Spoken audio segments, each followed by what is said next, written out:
दोस्तों स्टडी 91 के YouTube channel में आप सभी का बहुत बहुत स्वागत है और हम लोग कवर करने जा रहे हैं इंडियन ज्योग्राफी में नेचुरल वेजिटेशन का अंतिम पार्ट। जी हाँ दोस्तों, इसकी पहले भी 3 पार्ट आ चुका है। ये आज आपका आखिरी पार्ट है, चौथा लेक्चर है इस चैप्टर का और आज के बाद ये चैप्टर आज जो है पूरी तरह से समाप्त हो जाएगा। तो आज के चैप्टर में मैं आपके लिए क्या खास लेकर आया हूँ, 2 चीजें हैं। एक तो मैंने आपको बताया था कि कुछ वृक्ष हैं, उन वृक्षों के बारे में आप जान लो जो अक्सर आपसे परीक्षा में पूछा जाता है। तो उन वृक्षों के बारे में मैं आपको बताने वाला हूं, प्लस आज मैं आपको यह भी बताने वाला हूं कि इस चैप्टर का निचोड़ क्या है, मतलब कि कितने तरह के प्रश्न अब तक आपसे पूछे जा चुके हैं। उन सभी प्रश्नों पर एक बार चर्चा की जाएगी ताकि आपको समझ में आ जाए कि हाँ इतनी चीजें इस चैप्टर से इंपॉर्टेंट है। देन दोस्तों अगले बार में अगले राउंड में हम नए चैप्टर के साथ मिलेंगे और इस तरह से इंडियन ज्योग्राफी का अगला चैप्टर स्टार्ट हो जाएगा। तो चलिए देखते हैं कि आज हमारे लिए मोस्ट इंपॉर्टेंट क्या है। एक बात और याद रखिए, प्ले स्टोर पर हमारा एप्लीकेशन आ चुका है, तो एप्लीकेशन आप जल्दी से डाउनलोड कर लीजिए और उसके माध्यम से आप और भी बेहतर ढंग से तैयारी कर पाएंगे, ठीक है।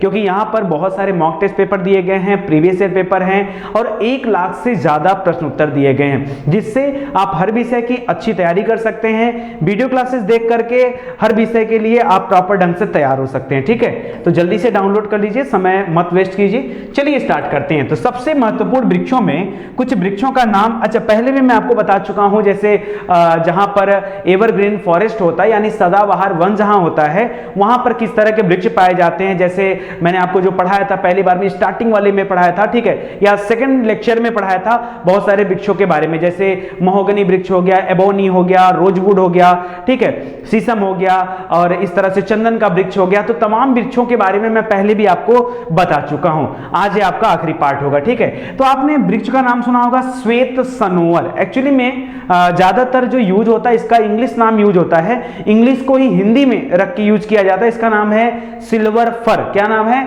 Silver fir. तो इंग्लिश में लिखा होता है सिल्वर फर, बट याद रखिए आपके परीक्षा में हिंदी में इस तरह से लिख करके पूछा जाता है सिल्वर फर, ठीक है। तो आपसे पूछा जाता है कि सिल्वर फर के वृक्ष जो है कहां पाए जाते हैं, तो आप जानो, पहले इस वृक्ष के बारे में जानो।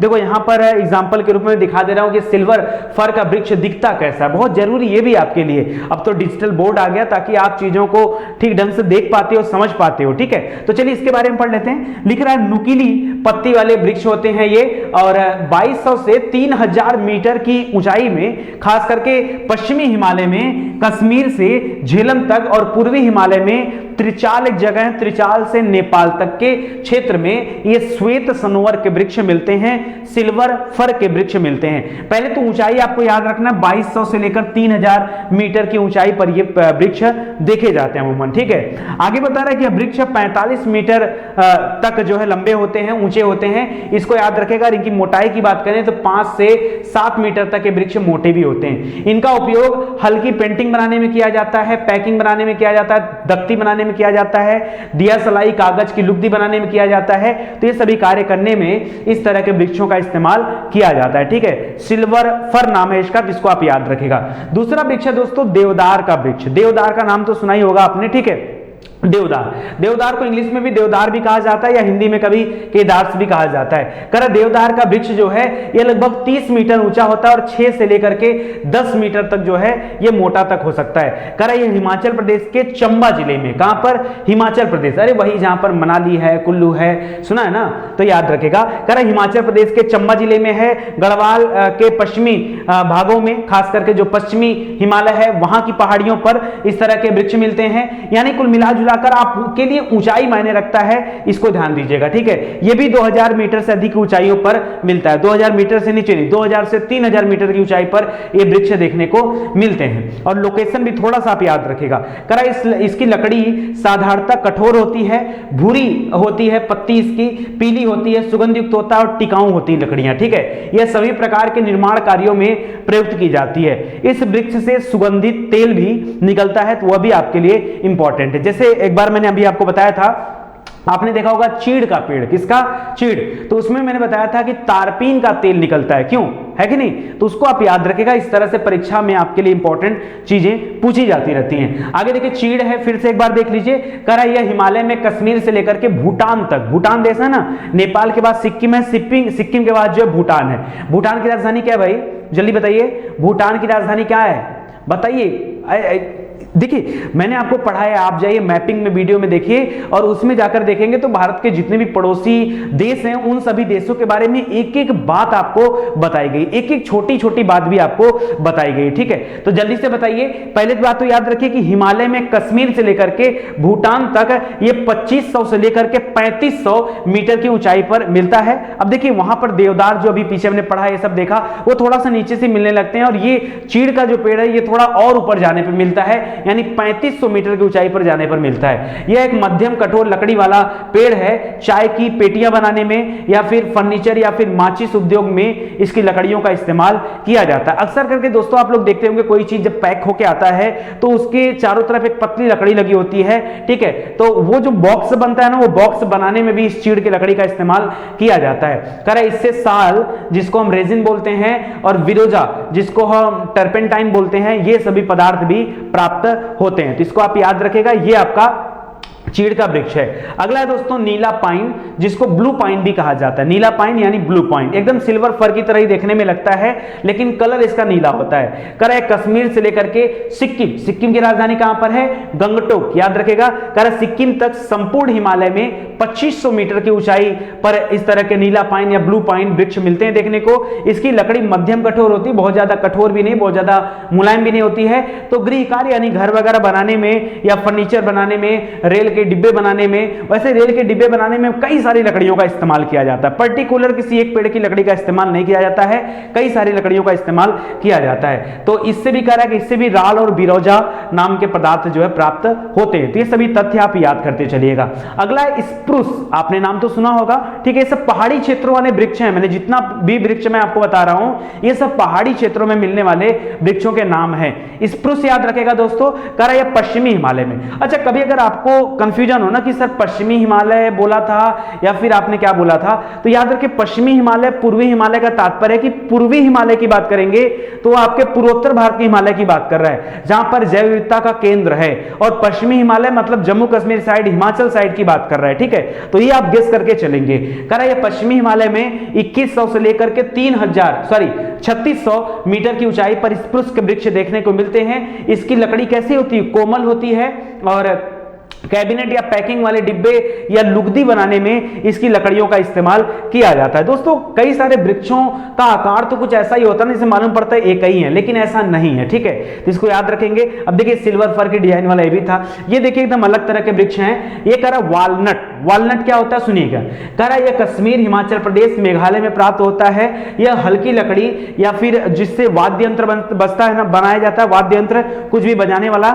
ठीक है, तो यह वाद्य यंत्र बनाया जाता है, वो इसकी लकड़ी से बनाया जाता है। कैबिनेट कार्य के लिए, नक्काशी के लिए भी इसकी लकड़ियों का इस्तेमाल किया जाता है। तो वालनट भी आप याद रखेगा। आगे बढ़ते हैं दोस्तों। अगला है विलो। विलो का नाम सुना होगा। विलो की लकड़ियों से क्रिकेट के बल्ले बनाए जाते हैं, बहुत ज्यादा इंपॉर्टेंट है आपके एग्जाम के लिए, कई बार पूछा गया। तो ये विलो का वृक्ष है और इससे जो है लकड़ी के इसकी लकड़ी से बल्ले बनाए जाते हैं और ये बड़ा इंपॉर्टेंट है। ऐसा तो आपने देखा ही होगा। ठीक है, ताजमहल अगर देखने जाएंगे तो वहां भी इस तरह के वृक्ष देखने को मिल जाते हैं, या कहीं भी जो बहुत अच्छा टूरिस्ट स्पॉट होता है वहां ऐसा मिलता है। ये साइप्रस का वृक्ष है दोस्तों, याद रखेगा। अधिकांश उत्तराखंड में मिलता है। यह इसकी लकड़ी जो होती है बड़ी टिकाऊ होती है, तो फर्नीचर वगैरह बनाने में इसकी लकड़ी का इस्तेमाल किया जाता है। तो ये है आपका साइप्रस, इसको आप याद रखेगा।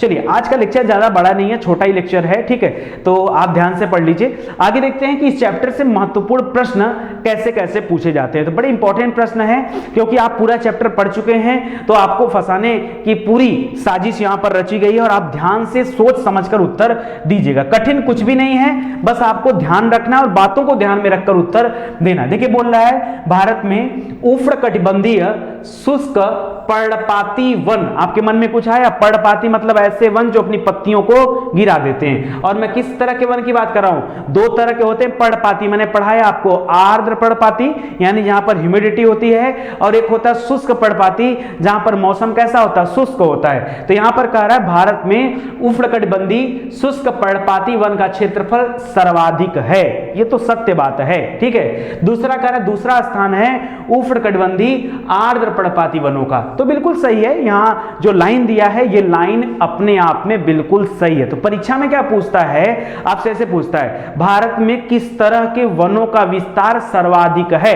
पहला पूछ दिया सदाबहार वन, दूसरा पूछ दिया उष्णकटिबंधी आर्द्र पर्णपाती वन, तीसरा पूछ दिया उष्णकटिबंधी शुष्क पर्णपाती वन, चौथा पूछ दिया सवाना वन। तो आप क्या बताएंगे वहां पर, याद रखेगा शुष्क पर्णपाती वनों का विस्तार सबसे ज्यादा है, वो नंबर 1 पर है क्षेत्रफल की दृष्टि से। पूरे भारत में सबसे ज्यादा वन इसी टाइप के हैं और दूसरे नंबर पे पर्णपाती। तो याद रहेगा, आपको याद रखिएगा, ठीक है। दूसरा देखिए, ध्यातव्य है कि सागौन तथा साल के वृक्ष, मैंने पढ़ा है ना सागौन और साल के वृक्षों के बारे में, सागौन की लकड़ी से भी, सागौन की लकड़ी बहुत महंगी होती है। लोग अपने फर्नीचर जो घर के बनाते हैं या घर में कई चीज होती है जो लकड़ी की डिजाइनिंग में बनाई गई होती है, वो सागौन की लकड़ियों से बनाई जाती है। बहुत मजबूत लकड़ी होती है, खास करके जो राजा महाराजा टाइप का सिंहासन या बेड वुड बनता है ना, वो सब सागौन की लकड़ी से बनता है। तो ट्रेन के जो कुछ डिब्बे भी इस लकड़ी से बनाए जाते हैं, इसको भी आप याद रखेगा। सागौन तथा साल के वृक्ष उष्णकटिबंधीय शुष्क पतझड़ी या पर्णपाती वनों के ही उदाहरण हैं। यह भी आपको पढ़ाया गया है कि भाई सबसे ज्यादा क्षेत्रफल में पाए जाते हैं, तो वहां के सबसे प्रमुख वृक्ष कौन है, साल और सागौन। तो याद रखिएगा। अगला दे रहा है पश्चिमी हिमालय। पश्चिमी हिमालय माने समझ गया ना, पूर्वी माने जहां पर जैव विविधता का केंद्र है पूर्वोत्तर भारत, पश्चिमी माने कश्मीर साइड वाले हिमालय की बात कर रहा है। पश्चिमी हिमालय की शीतोष्ण पेटी के प्रमुख वृक्ष हैं। शीतोष्ण पेटी मतलब, अब देखिए मैंने बताया था कि जब ऊंचाई पर जाएंगे तब आपको शीतोष्ण पेटी वाले वृक्ष मिलेंगे, वरना नीचे हैं तो आपको नीचे अलग अलग टाइप के, जैसे पहले उपोष्ण मिलेगा ना, उसके बाद शीतोष्ण। भाई पहाड़ों पर जब ऊंचाई पर जाएंगे तब ना ठंडी मिलेगी, तब तापमान तब न गिरता हुआ नजर आएगा। तभी तो जब ऊपर बढ़ते जाते हो तो ऊपर क्या है, बर्फ मिलता है, नीचे नहीं ना बर्फ मिलता है। तो ऊपर क्या है, यहां पर शीतोष्ण शब्द की पहचान करिए, शब्द में ही सब कुछ छिपा है। करा शीतोष्ण पेटी मतलब आपको भेज रहा है 2000 मीटर से ऊपर, 2-2500 मीटर से ऊपर आप जाइए तब आपको शीतोष्ण पेटी मिलेगा। तो अभी अभी जिन वृक्षों की हम लोग चर्चा कर रहे थे, क्या देवदार के वृक्ष की चर्चा कर रहे थे, ओक हो गया, सिल्वर फर हो गया, स्प्रूस हो गया, ये सभी वृक्ष कहां मिलते हैं, वो सभी शीतोष्ण पेटी वाले क्षेत्र में ही पाए जाते हैं। आगे देखिए, करा उष्णकटिबंधीय पर्णपाती वन, ठीक है, पर्णपाती यानी मानसूनी वन की बात कर रहा है, को जल की उपलब्धता के आधार पर किन 2 भागों में बांटा गया। अरे वही तो आपको पढ़ाया गया भाई।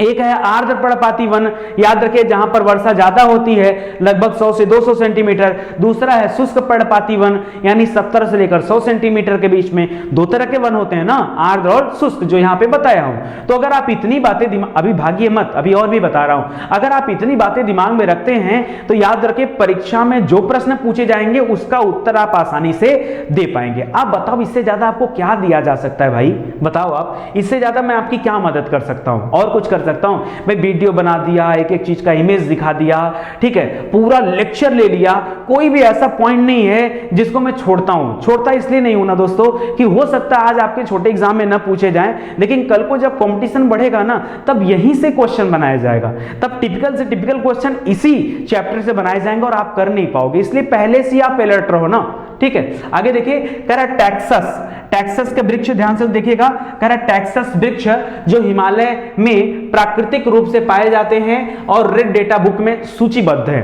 ये देखिए इसकी चर्चा नहीं हो पाई थी, तो महत्वपूर्ण प्रश्नों की श्रृंखला में इसकी चर्चा भी हो जा रही है। अब आपके सामने एक और इंपॉर्टेंट आ गया भाई, परीक्षा में पूछ सकता है हिमालय पर्वत की कौन सा वृक्ष है जो लाल सूची में, IUCN रखता है ना, रेड डेटा सूची मेंटेन करता है वो, तो लाल सूची में रखा गया, तो बताइएगा टेक्सास का वृक्ष है। कह रहा है जो टेक्सास है ना, ये इससे टैक्साल नाम की औषधि प्राप्त किया जाता है, जो कि पार्किंसंस रोग है उसके इलाज में काम आता है। पार्किंसंस रोग का नाम सुना है तो याद रखेगा, ठीक है, तो टेक्सास भी याद रखेगा, टेक्सास भी याद रखेगा, ठीक है। आगे देखिए, कह रहा है साइडर, होलक और कैल किस प्रकार के वन के वृक्ष हैं। ये किस प्रकार के वन के वृक्ष हैं, साइडर। तो साइडर से याद रखिएगा जो सबसे साइड में है, साइड में कौन है, सबसे स्टार्टिंग में कौन है, बताइए कौन सा है, सदाबहार वन है। तो याद रखिएगा सदाबहार वन और पर्णपाती वन जो मानसूनी वन है, ठीक है, क्योंकि मानसूनी वन में भी ठीक ठाक वर्षा हो ही जाती है, ठीक है, तो इन दोनों जगह पर मिश्रित रूप से पाए जाते हैं। आप कह सकते हैं कि अर्ध सदाबहार वन, जिसको हम लोग सेमी एवरग्रीन फॉरेस्ट कहा जाता है, वहां पर इस तरह की विशेषता वाले वृक्ष पाए जाते हैं, जिसमें साइडर, होक और होलक और कैल का नाम आता है। आगे देखिए, कारण नम भूमियों के संरक्षण से संबंधित, नम भूमि जानते हैं ना, नम को कभी कभी आर्द्र भी लिखा जाता है। क्या लिखा जाता है? आर्द्र भूमि। दोस्तों आपने नाम सुना होगा आर्द्र भूमि। आर्द्र भूमि मतलब कैसा होता है? एक बात याद रखिए, यह जल और स्थल का मिला जुला रूप होता है। ठीक है, क्या हो गया? जल और स्थल का मिला जुला रूप। इस तरह के भूमि आपको कहां देखने को मिलते हैं? गुजरात में कच्छ की रण के पास। ठीक है, क्योंकि वहां पर नम भूमि का बहुत बड़ा क्षेत्र है। तो दोस्तों हुआ क्या था? कारण नम भूमियों के संरक्षण से संबंधित रामसर सम्मेलन हुआ था। इसी रामसर कॉन्फ्रेंस के तहत भारत में आज भी आर्द्र भूमियों का जो संरक्षण होता है उसके तहत जो शामिल किए जाते हैं वो इसी कॉन्फ्रेंस के थ्रू होते हैं। जैसे हम लोग पढ़ते हैं ना, हम लोग पढ़ते हैं पृथ्वी सम्मेलन का नाम सुना होगा। ठीक है, रियो डी जेनेरियो सम्मेलन का नाम सुना होगा।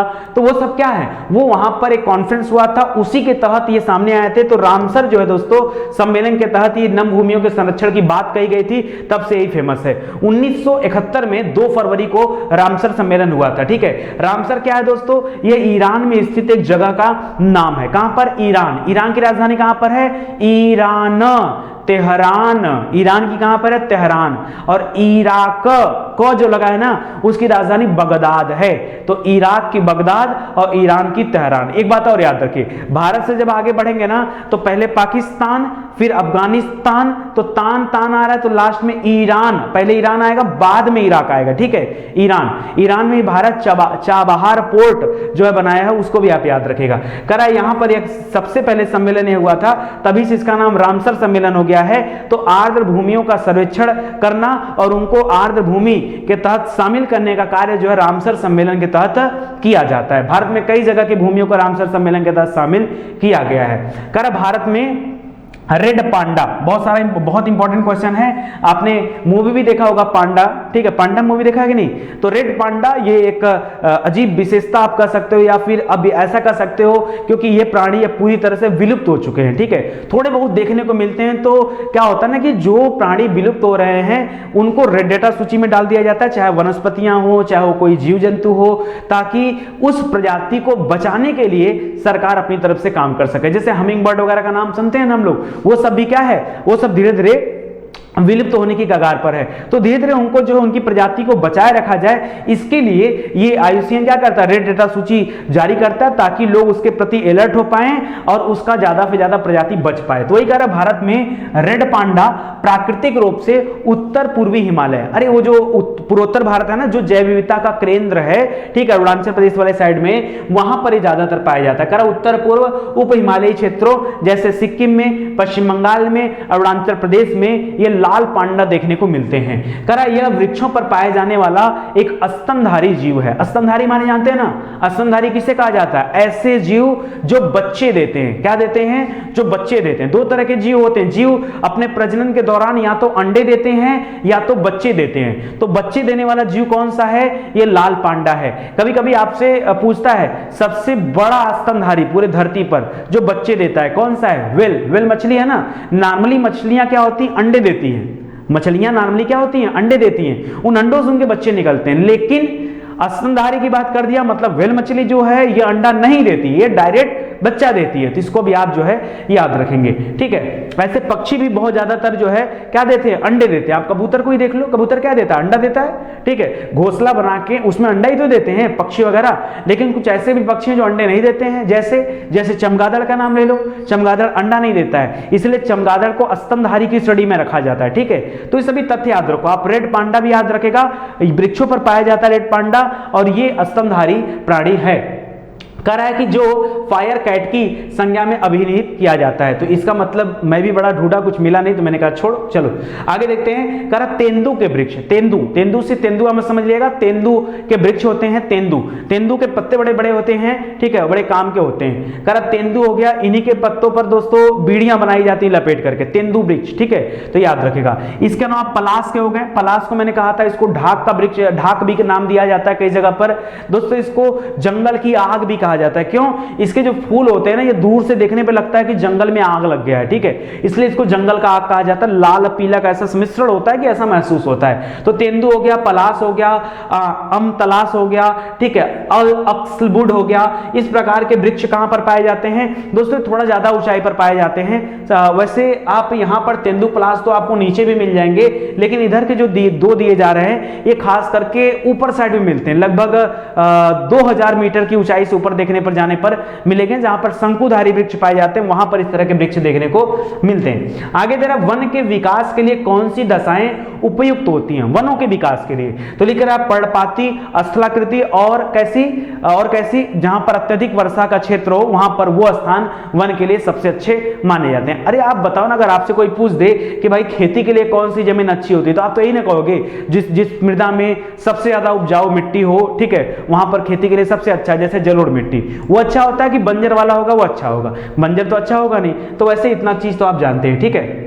आगे बढ़ते हैं दोस्तों, और आज की क्लास में ज्यादा कुछ था नहीं, मुझे मिला नहीं, तो ये क्लास यहीं पे समाप्त करते हैं।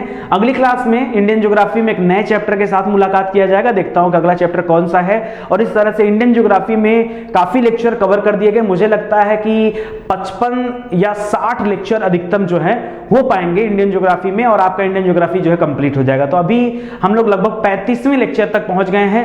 15 लेक्चर मुझे लगता है 15 या 25 लेक्चर अभी और आपका आना बाकी है, उतने में आपका कंप्लीट हो जाएगा। मतलब छोटा से छोटा टॉपिक भी मैं कंप्लीट कराऊंगा। आप जानते हैं हमारी आदत, मैं किसी भी पॉइंट को छोड़ता नहीं हूं, ठीक है। और जब ये पॉइंट कंप्लीट हो जाएगा तभी आपको नोट्स जारी किया जाएगा, उसके पहले नोट्स नहीं दिया जा सकता, ठीक है। होता क्या है भाई कि आप लोगों को वो नोट्स चाहिए होता है जो मैंने पढ़ाया है। तो जो मैंने पढ़ाया है जब क्लास बन के रिकॉर्ड हो जाएगी तो उसके बाद ही तो नोट्स तैयार होगा। नोट्स को देख करके क्लास नहीं बनाया जाता, क्लास को देख करके नोट्स बनाया जाता है, ठीक है। तो आप मेथड को समझिए। जल्दी से दोस्तों आप एप्लीकेशन को इंस्टॉल कर लीजिए। जिन बच्चों को प्रॉब्लम आ रही है, कुछ बच्चों की प्रॉब्लम कल सॉर्ट आउट भी हुई, मुझे बच्चों ने मैसेज किया, फोन से बताया कि सर अभी तक इंस्टॉल नहीं हो पा रहा था, वो अब इंस्टॉल हो गया है। मैंने बताया था कि हो सकता है कुछ मोबाइल में ना इंस्टॉल होने पाए, तो एक बार आप अनइंस्टॉल करके इंस्टॉल कर लेंगे तो इंस्टॉल हो जाएगा। अच्छा, बहुत सारे बच्चे घबरा भी गए, ठीक है, कि सर आपने कैसा एप्लीकेशन बनाया कि जो नहीं इंस्टॉल हो रहा है। देखिए होता क्या दोस्तों, बहुत सारे एंड्रॉइड वर्जन होते हैं, तो हम लोगों के पास जितने मोबाइल में नहीं चलता है ना, वो हमें पता चल जाता है कि इस वर्जन में हमारा एप्लीकेशन काम नहीं कर रहा है। तो उस एप्लीकेशन की उस वर्जन की जो खासियत होती है उसको देख करके एप्लीकेशन में कुछ और कोडिंग करना होता है। लेकिन ये ऐसी चीजें होती है जिसको हम 1, 2, 4, 5 घंटे में नहीं कर सकते, ठीक है। एप्लीकेशन है, बहुत बड़ी कोडिंग के बाद ये चीजें आती है सामने, तो वो थोड़ा सा टाइम लगता है। थोड़ा सा समय देंगे, आप सभी को इसका लाभ मिलेगा। ऐसा नहीं है यार कि किसी से मेरी जाति दुश्मनी कि नहीं मैं सबको एप्लीकेशन दूंगा आपको नहीं दूंगा, ऐसा कुछ नहीं। तो आप आराम से प्ले स्टोर से चेक करते रहिए, ठीक है। और मुझे हमारी टीम ने बताया कि भाई ज्यादा नहीं सर, 10 से 15 दिनों के अंदर सभी के मोबाइल में एप्लीकेशन चलने लगेगा, ये हमारा प्रॉमिस है, ठीक है। अभी 4 मई को एप्लीकेशन आया, 4 मई से आज अभी 15 दिन भी नहीं बीता है, ठीक है, कायदे से 15 दिन भी नहीं बीता है। तो अभी धीरे धीरे काम चल रहा है। टेस्टिंग पर्पज से आया हुआ था एप्लीकेशन, ठीक है, मैंने आप लोगों तक शेयर कर दिया। मैं चाहता तो न शेयर करता, 1 महीना बाद शेयर करता, लेकिन मैंने जानबूझ के शेयर किया कि चलो कुछ समस्या होगी, बच्चे बताएंगे तो उसी बहाने चीजें सॉर्ट आउट होंगी, ठीक है। तो बिल्कुल आप घबराइए मत, आप प्ले स्टोर पे चेक करते रहिए। एप्लीकेशन अपडेट हो जा रहा है, अभी अपडेटेड वर्जन आ चुका है 1.07, ठीक है। अब इसके आगे का धीरे धीरे अपडेटेड वर्जन आता रहेगा, ठीक है। आप सभी का धन्यवाद, मिलते हैं अगले लेक्चर में, तब तक के लिए जय हिंद, जय भारत।